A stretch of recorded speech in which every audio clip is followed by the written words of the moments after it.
नमस्कार दोस्तों, कैसे आप सभी लोग। उम्मीद करता हूँ सभी लोग अच्छे होंगे। तो आज का टॉपिक हमारे पास क्वांटम मैकेनिक्स में है डी ब्रोगली हाइपोथेसिस, यानी experimental confirmation of de Broglie hypothesis. देखो, हम डी ब्रोगली के बारे में और डी ब्रोगली हाइपोथेसिस के बारे में ऑलरेडी प्रीवियस क्लास में 2-3 लेक्चर में मैंने कवर किया है, लेकिन इसका एक्सपेरिमेंटल कन्फर्मेशन दिया गया था डेविडसन एंड जर्मन ने और थॉमसन ने। समझ में आई बात। तो डेविडसन जर्मन एक्सपेरिमेंट हम पढ़ेंगे और क्या पढ़ेंगे, थॉमसन एक्सपेरिमेंट के बारे में हम पढ़ेंगे। तो देखो, जो डी ब्रोगली का आइडिया था, जैसे मैंने प्रीवियस क्लास में भी बताया था, डी ब्रोगली ने अपना आइडिया कब दिया था, 1924 में दिया था, और इसको इतनी तवज्जो नहीं दी गई थी उस वक्त के साइंटिस्टों द्वारा। लेकिन एक दिन क्या होता है, आइंस्टाइन को ना डी ब्रोगली का पेपर लग जाता है हाथ में इसके। तो ये देखता है, बोलता है यार ये आइडिया तो बहुत अच्छा है जो डी ब्रोगली ने दिया है, काफ़ी फैंटास्टिक आइडिया है। तो आइंस्टाइन क्या करता है, उस पेपर को फॉरवर्ड कर देता है स्क्रोडिंजर को।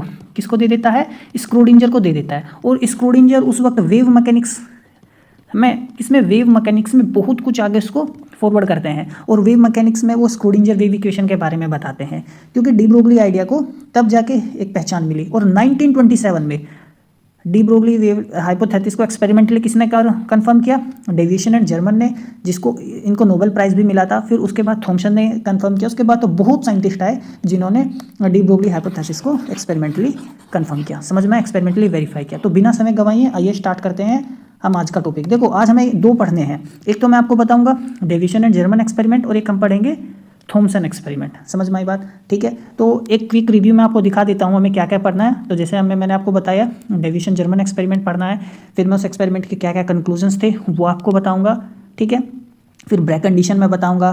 फिर थ्योरेटिकली हम दोनों वेवलेंथ निकालेंगे जो एक्सपेरिमेंटल वेवलेंथ से कंफर्म करके हमें वेरीफाई करते हैं डी ब्रोगली हाइपोथेसिस को। फिर उसके बाद मैं जेपी थॉमसन एक्सपेरिमेंट के बारे में बताऊँगा, ठीक है। जेपी थॉमसन जानते हो कौन थे, जेपी थॉमसन जे थॉमसन के बेटे थे, ठीक है। तो आइए स्टार्ट करते हैं बिना समय गंवाए। एक्चुअली में जो जे थॉमसन थे ना, उनको नोबेल प्राइज़ मिला, और जेपी थॉमसन को भी नोबेल प्राइज़ मिला, उनके बेटे को। तो बिना समय गंवाए स्टार्ट करते हैं। अब हम जानते हैं, देखो इस एक्सपेरिमेंट को ना आपने 12th क्लास में भी पढ़ा होगा, कुछ बच्चों ने। किसमें पढ़ा होगा, 12th क्लास में। ये एक्सपेरिमेंट है डेविएशन एंड जर्मन एक्सपेरिमेंट, 2 अलग अलग साइंटिस्ट थे। तो इस साइंटिस्ट में देखो क्या एक्सपेरिमेंट में क्या था, a beam of electrons emitted from heated elements.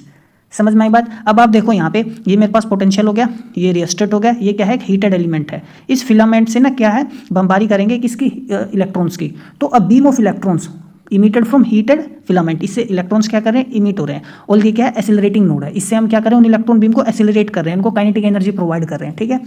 तो a beam of electrons emitted from heated filament accelerated through a potential difference to acquire kinetic energy is incident normally on a nickel crystal. तो experiment में basically क्या क्या गया है, electron beam की बमबारी की गई है किस पर, निकल क्रिस्टल पर। ये निकल हो गया, टारगेट हो गया, ये इलेक्ट्रॉन बीम होगी। और ध्यान रखना, एग्जाम में पूछता है, इंटरव्यू में भी पूछता है, ठीक है ना।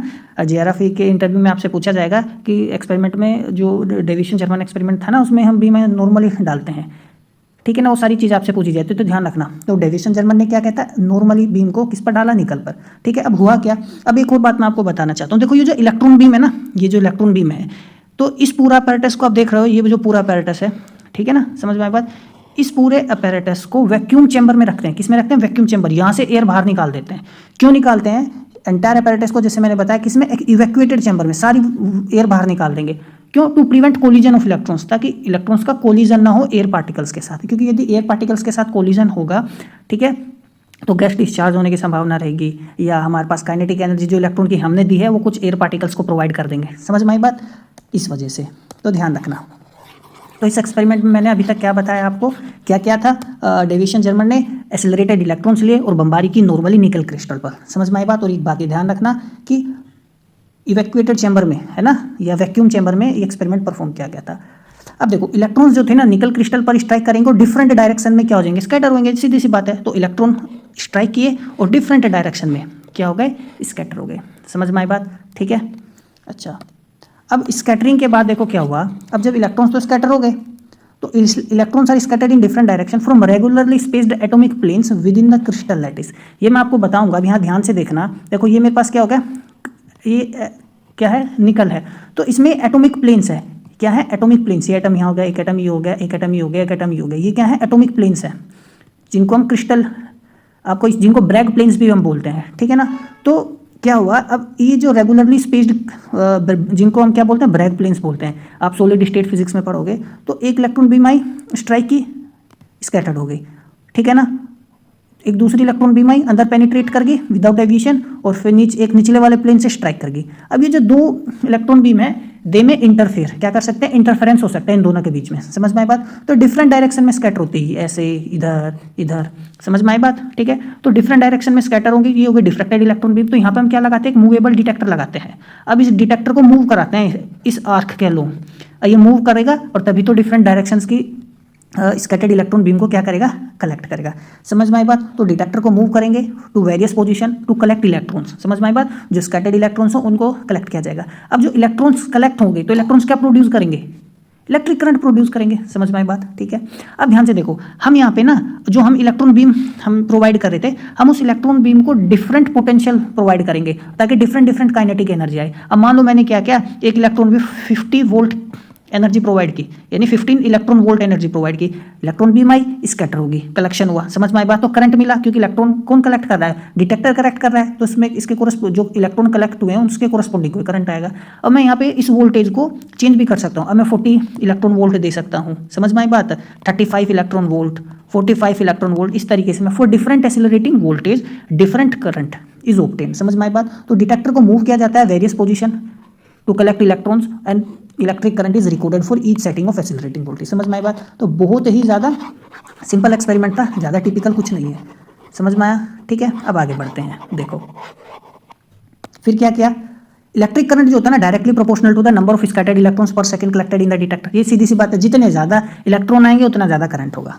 ठीक है, अब जो ये scattered electrons waves underwent constructive interference leading to intensity peaks at specific angles. अब जैसे मैंने आपको भी बताया था कि हमारे पास क्या है, अब देखो जो इलेक्ट्रॉन थे ना, अब जैसे एक इस प्लेन से डिफ्रैक्ट हो गया है ना, एक निचले वाले से हो गया। अब ये जो इलेक्ट्रॉन बीम है ये क्या क्या आगे एक दूसरे पे क्या करेंगे, इंटरफेरेंस प्रोड्यूस करेंगे। समझ में आया बात? तो दो तरीके का इंटरफेरेंस हो सकता है, एक डिस्ट्रक्टिव और एक कंस्ट्रक्टिव। समझ में आई बात? तो ऐसा देखा गया क्या कि यहाँ पे हमें क्या मिलता है, क्या मिलता है, interference pattern, diffraction pattern actually में मिलता है।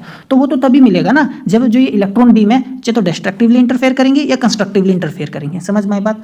तो स्कैटर्ड इलेक्ट्रॉन वेव्स ना कंस्ट्रक्टिव इंटरफेरेंस बनाएंगे, तभी तो इंटेंसिटी में क्या आएगा, पीक आएगा। जहां ज्यादा इंटेंसिटी है वहां पर क्या है, कंस्ट्रक्टिव इंटरफेरेंस हुआ है, जहां कम इंटेंसिटी है वहां पर क्या है, डिस्ट्रक्टिव इंटरफेरेंस है। इंटेंसिटी कहने का मतलब ये जो इलेक्ट्रिक करंट से, electric current and intensities are proportional in this case. समझ में आया? जितना ज्यादा इलेक्ट्रिक करंट आएगा उतनी ज्यादा इंटेंसिटी होगी।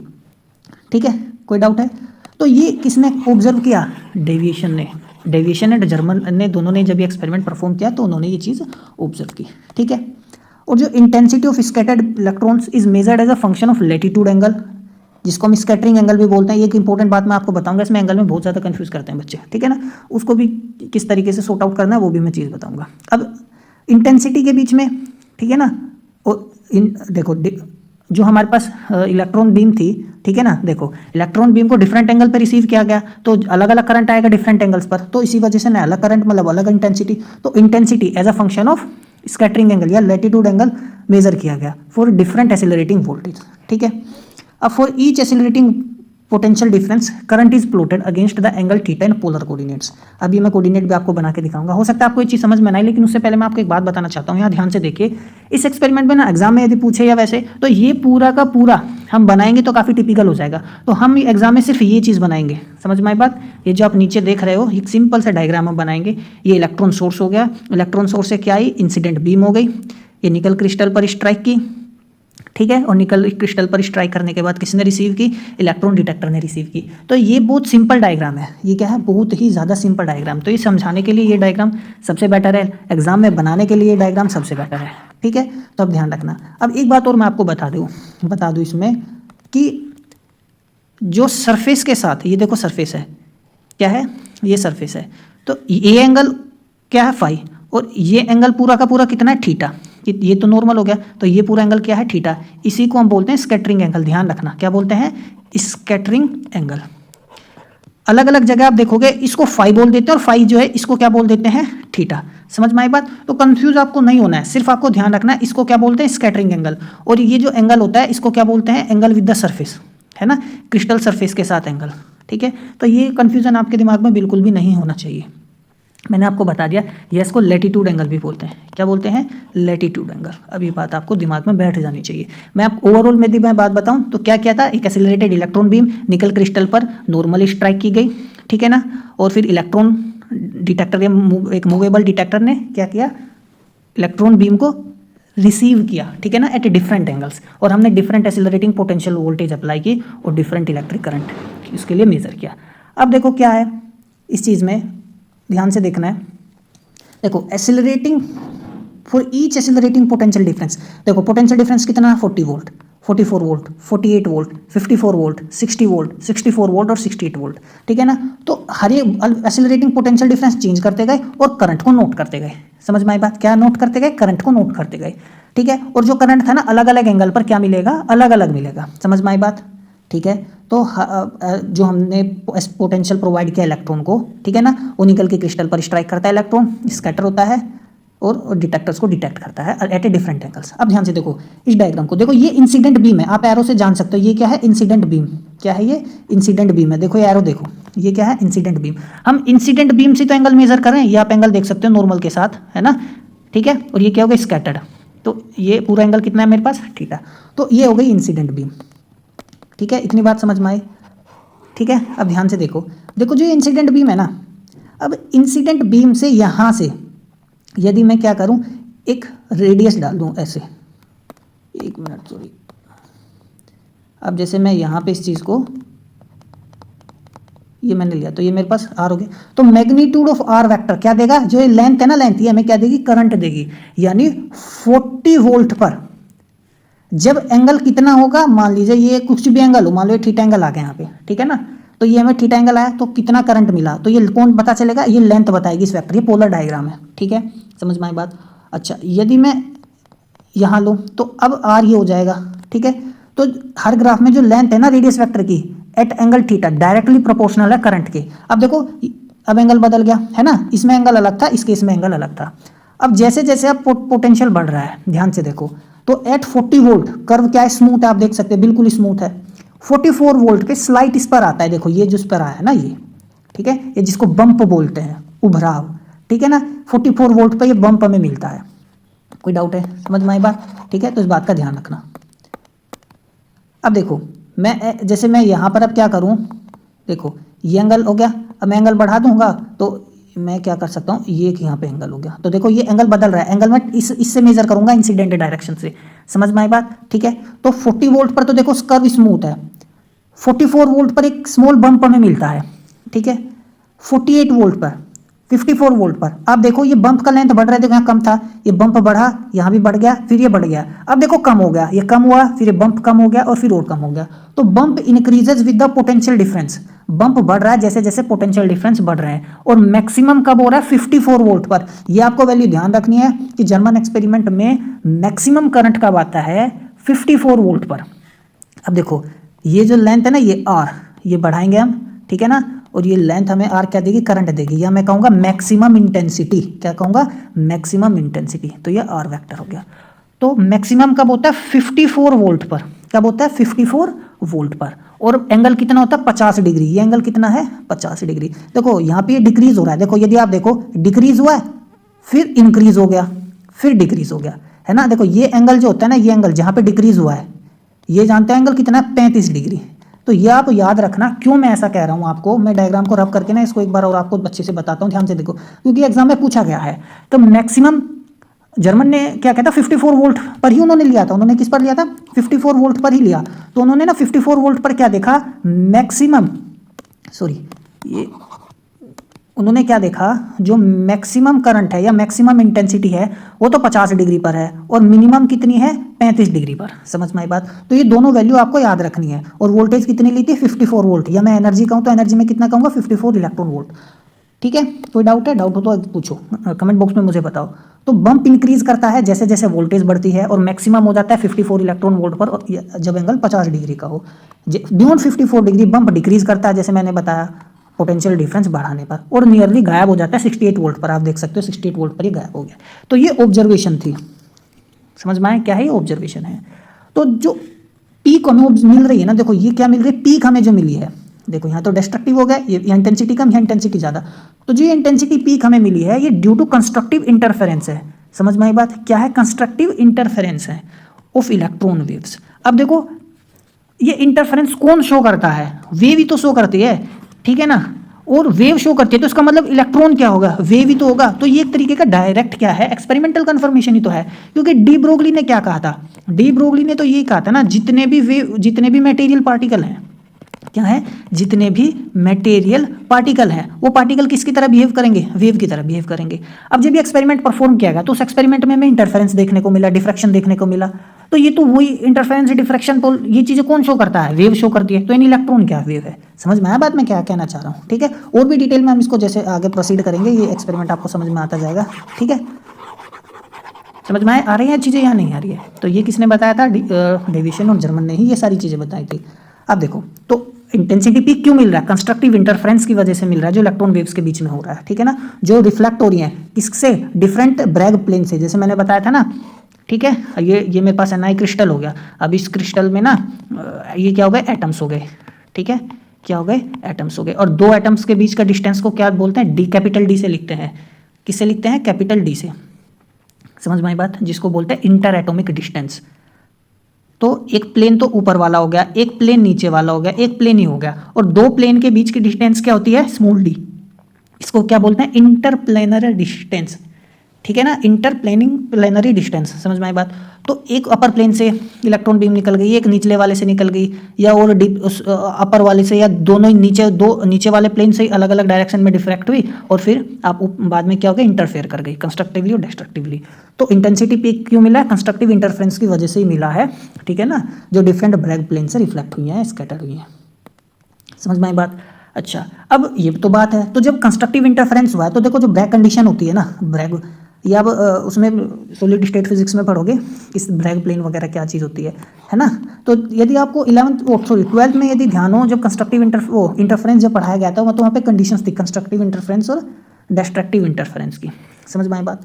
तो जो ब्रैग की कंडीशन है ना यहाँ पे कंस्ट्रक्टिव इंटरफेरेंस की, n lambda is equal to d sine phi है। क्या है? N lambda is equal to d sine phi. अब मैं आपको दोबारा यहाँ पे बता देना चाहता हूँ, देखो फिर से रिपीट कर देता हूँ। ये मेरे पास एनआई क्रिस्टल हो गया, ये मेरे पास इंसिडेंट यदि बीम है, ठीक है ना।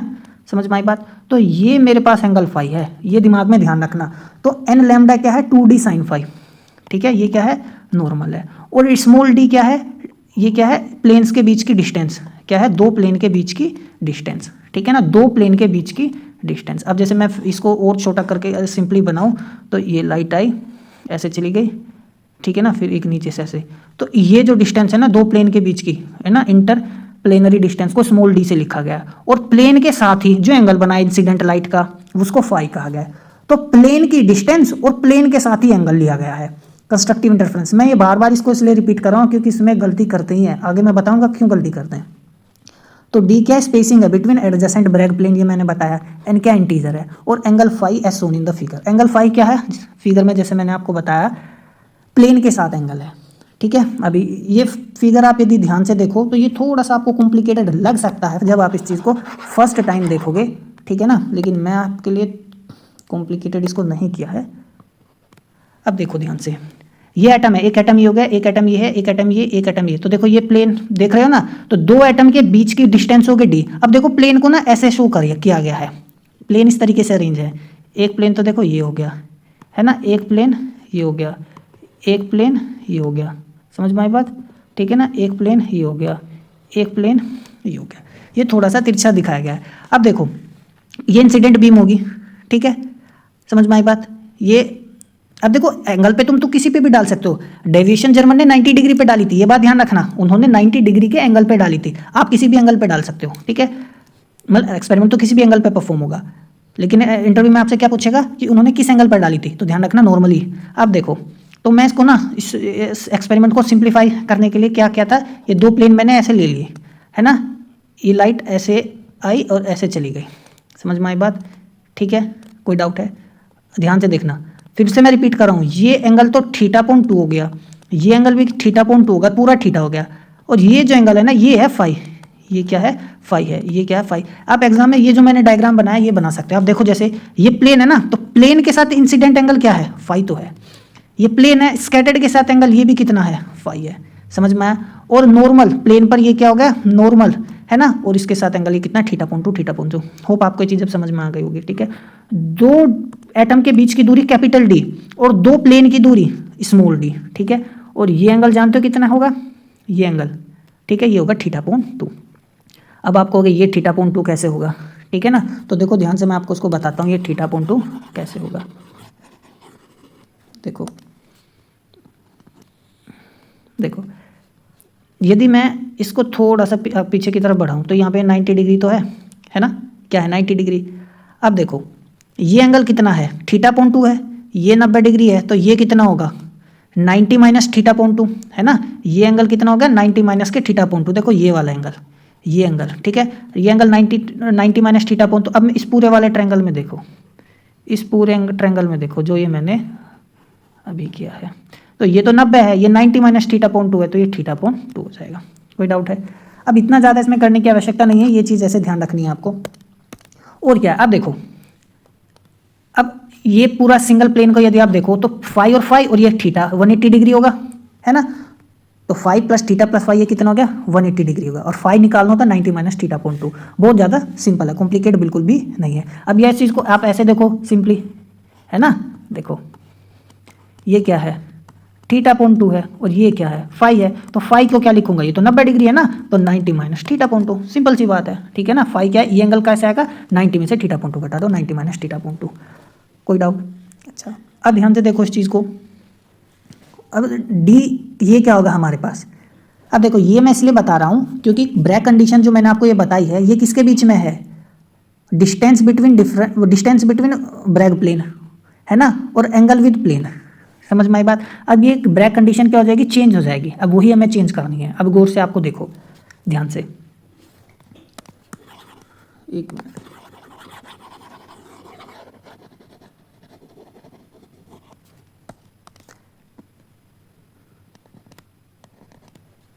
देखो मैं ये ले रहा हूँ, ये मेरे पास कितना हो गया 90 और ये कितना हो गया डी, दो प्लेन के बीच की दूरी। तो यदि मैं इस फिगर को थोड़ा सा यहाँ दोबारा बनाऊँ, है ना, तो ये ऐसी तो है, ये तो डी हो गया और ये कितना हो गया थीटा.2।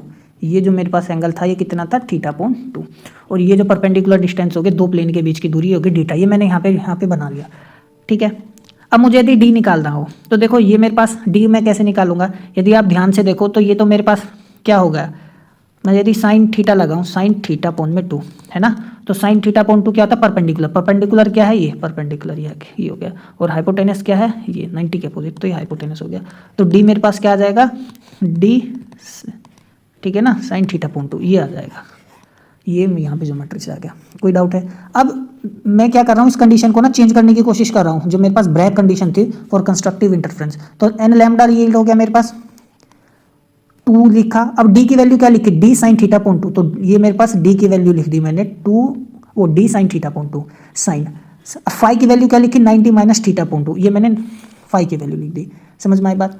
अब एन लैम्डा किसके एक देखो, ये तो 2 डी साइन थीटा.2 और साइन 90 माइनस थीटा.2 क्या लगेगा कोस थीटा.2, तो मेरे पास ये किसकी कंडीशन आ गई, ब्रैग की कंडीशन है लेकिन थीटा एंगल में आई है। अब ये ध्यान से देखना जो मैं चीज बता रहा हूं, तो Bragg condition in terms of spacing between Bragg plane के बीच की स्पेसिंग और प्लेन के साथ ही एंगल, तो n lambda is equal to 2d sine phi होता है। मैं बार बार इस चीज को रिपीट कर रहा हूं क्योंकि इसमें गलती करते हैं, ठीक है ना।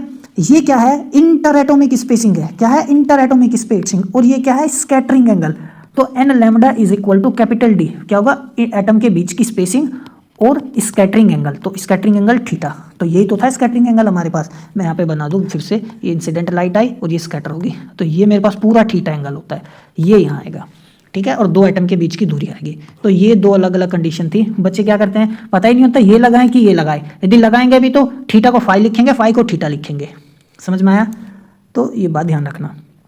आगे चलते हैं, तो अब बात करेंगे हम फाइनल स्टेज में अपनी, कि देखो calculation of observed wavelength and verification of de Broglie relation. तो अगले असली खेल यही होता है। तो निकल के लिए ना उन्होंने क्या क्या 54 वोल्ट रखा, फिक्स कर दिया उन्होंने 54 वोल्ट, और निकल के बीच एटम के प्लेन की दूरी क्या है, atom D is equal to 0.091 nanometer, ये है निकल के लिए, ठीक है। तो देखो इतना ऊपर ताम झाम करने की जरूरत नहीं थी, तो सीधा सिंपल सा है, देखो इंसिडेंट है लाइट आई, ठीक है, और ये गई स्कैटर्ड, तो ये तो इंसिडेंट होगी ये स्कैटर होगी, तो एंगल इन दोनों के बीच में कितना 50 डिग्री, तो थीटा कितना हो गया 50 डिग्री। 50 डिग्री पर ही तो मैक्सिमम आया था, समझ में आया, 50 डिग्री पर ही तो मैक्सिमम हमारे पास आया था, समझ में आई बात। तो थीटा जैसे बढ़ता है ना 0 से, तो इंटेंसिटी पहले तो डिक्रीज होती है। देखो ये मैंने यहाँ पे अलग से बनाया, देखो 54 इलेक्ट्रॉन वोल्ट की इंसिडेंट बीम है ये, ठीक है। अब इनिशियली तो क्या हुई, डिक्रीज हो रही है, फिर क्या हो रही है, इंक्रीज हो रही है। देखो तो जैसे थीटा 0 से बढ़ता है, देखो है ना, क्योंकि देखो थीटा 0 से बढ़ेगा, 0 से ज़्यादा होगा तो इंटेंसिटी क्या हो रही है, देखो डिक्रीज हो रही है, नहीं हो रही है। Passes through a minimum at 35 degree, देखो ये मिनिमम है, ये एंगल कितना है, ये एंगल कितना है 35 डिग्री, मिनिमम से एंगल कितना है ये 35 डिग्री, ठीक है, समझ में आया। और राइज करती है पीक पर कितना 50 डिग्री, यहाँ पर कितना होता है 50 डिग्री, समझ में आई बात, ठीक है। तो ये बात विशेषकर आपको क्या करनी है, ध्यान रखनी है, ये इसके लिए भी मैं कैलकुलेशन करने वाला हूँ।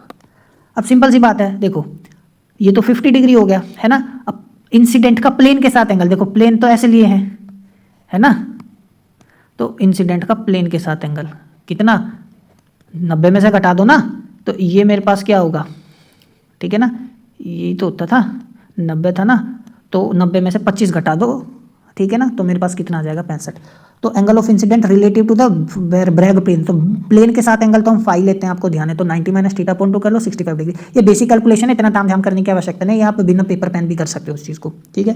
तो ब्रैग इक्वेशन जब इसमें लगाएंगे तो ब्रैग इक्वेशन को n lambda is equal to 2d sine phi, ठीक है ना। तो एक प्लेन के बीच की दूरी और प्लेन के साथ ही एंगल, तो देखो ये प्लेन के बीच में दूरी कितनी दे रखी 0.091, तो और एन हमने क्या लिया 1, फर्स्ट मैक्सिमम के लिए एन की value first maximum intensity zone मिला है, ठीक है। तो 2 रखा, डी का वैल्यू 0.091 नैनोमीटर और फाई कितना आया 65 डिग्री, तो हमारे पास वेवलेंथ कितनी आती है 0.165 नैनोमीटर, समझ में आई बात, ठीक है।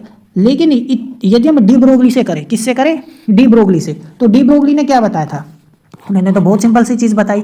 डी ब्रोगली ने क्या कहा था, कोई भी मटेरियल पार्टिकल हो उसके साथ वेवलेंथ एसोसिएटेड होती है, कितनी lambda is equal to h upon p, ठीक है, यही तो होती है। फिर इसको बाद में एनर्जी की फॉर्म में लिखना होता है, तो हम ऐसे लिखते हैं, समझ में आया, ठीक है। तो यदि एक इलेक्ट्रॉन है, एक इलेक्ट्रॉन को जब एक्सेलरेट करते हैं, ठीक है ना, तो उसमें कितना एनर्जी होता है h अपॉन में 2m इलेक्ट्रॉन वोल्ट, तो ये ई को क्या लिखा है इलेक्ट्रॉन वोल्ट एनर्जी। अब देखो ये मैंने आपको बताया था इलेक्ट्रॉन के लिए, जब हम एच का वैल्यू लिखेंगे, मास ऑफ इलेक्ट्रॉन लिखेंगे, चार्ज ऑफ इलेक्ट्रॉन लिखेंगे, ये मैं ऑलरेडी करवा चुका हूँ प्रीवियस क्लास में। तो कितना वैल्यू आता है 12.3 volt under root volt angstrom, ये आता है। तो सीधा फॉर्मूला डायरेक्ट इस्तेमाल करेंगे, ये डी ब्रोगली वेवलेंथ ही है, ठीक है। तो डी ब्रोगली ने तो वेवलेंथ हमें ये बताई थी कि भाई ये होती है, तो हमने अपने केस इस केस में देखते हैं, तो वोल्टेज हमने कितनी ली थी 54 वोल्ट, तो वोल्टेज रख दी 54 वोल्ट। तो जब निकाल के देखा इलेक्ट्रॉन की वेवलेंथ कितनी आई 0.16 नैनोमीटर, और जो डेविएशन जर्मन एक्सपेरिमेंट ने निकाल ली दोनों लगभग सेम है। तो इसका मतलब क्या हुआ, तो डी ब्रोगली ने तो ये कहा था कोई भी यदि पार्टिकल है ना तो उसके साथ वेवलेंथ ये होगी, तो वो उतनी आई है जितनी डेविएशन जर्मन एक्सपेरिमेंट ने प्रूफ की। तो ये दोनों वेवलेंथ क्या होगी, सेम आई है।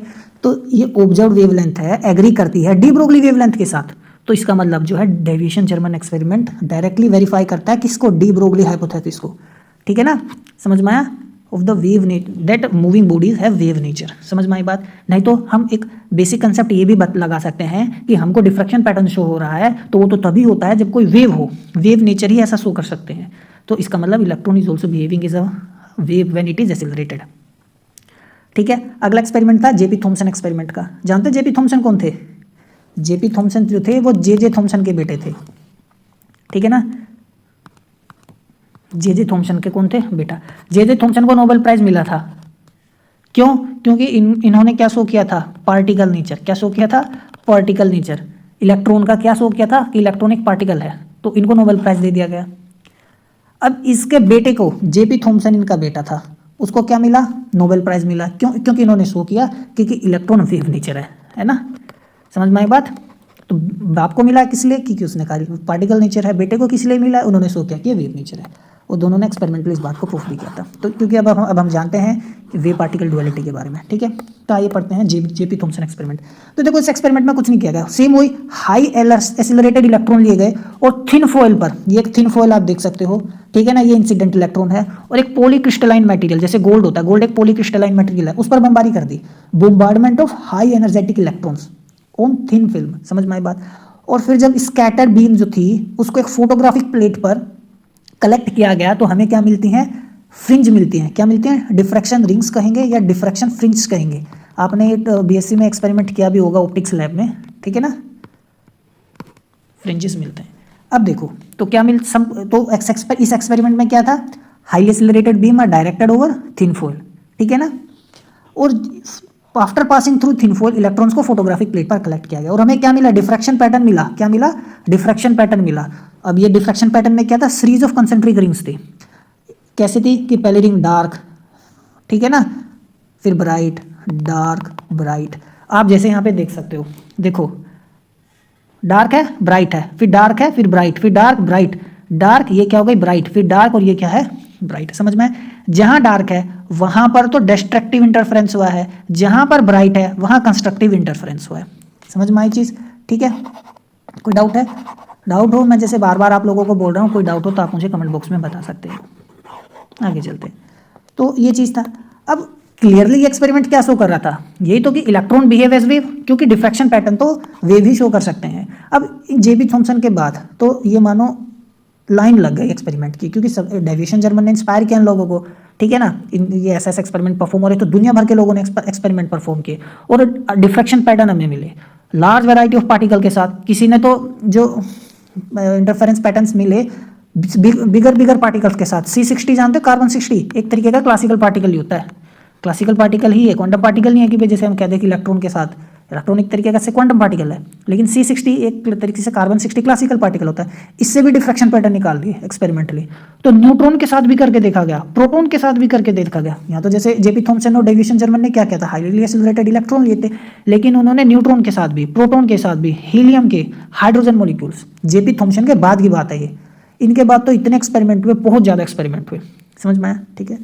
और उन सभी ने को क्या मिला, डिफ्रैक्शन रिंग्स मिला। That confirms that these particle, that material particle, क्या जो मटेरियल पार्टिकल हैं वो क्या शो करते हैं, वेव नेचर शो करते हैं, क्योंकि वो डिफ्रैक्शन पैटर्न तभी होगा तब वेव होगा। तो पार्टिकल क्या है, इसका मतलब वेव की तरह भी काम कर रहे हैं। तो डी ब्रोगली ने 1924 में, जैसे मैंने बताया, अपनी हाइपोथेसिस दी थी, और 1929 में इनको क्या मिला, नोबेल प्राइज मिला फिजिक्स में। और डेविएशन और थॉम्सन है ना, इनको शेड किया गया था, इन्होंने शेड नोबेल प्राइज मिला इन्हीं दोनों एक्सपेरिमेंट की वजह से। कब, 1937 में। समझ में आ गई बात, ठीक है। तो ये चीज़ है। तो अभी आप देख सकते हो, जैसे ये क्या है, ये एक्सरे के लिए डिफ्रैक्शन पैटर्न है, और ये क्या है, इलेक्ट्रॉन के लिए डिफ्रैक्शन पैटर्न है, और दोनों में क्या है, सिमिलरिटी है। एक्सरे क्या है, वेव है, इलेक्ट्रोमैग्नेटिक वेव है, और ये इलेक्ट्रॉन क्या है, एक पार्टिकल है, ठीक है। तो इलेक्ट्रॉन एक पार्टिकल है, एक्सरे क्या एक वेव है, दोनों का डिफ्रैक्शन पैटर्न सिमिलर है, डिफ्रैक्शन रिंग्स आ रही हैं। इसमें सेंटर में डार्क है, इसमें ब्राइट है, लेकिन alternate dark bright fringes can be seen, ठीक है ना। तो वो तो तभी हो सकता है जब दोनों वो पार्टिकल भी क्या करे, वेव की तरह काम करे, ठीक है। समझ में आया। तो ये था आज का हमारा लेक्चर। तो मिलते हैं अगले टॉपिक में, तब तक पढ़ते रहिए। नमस्कार।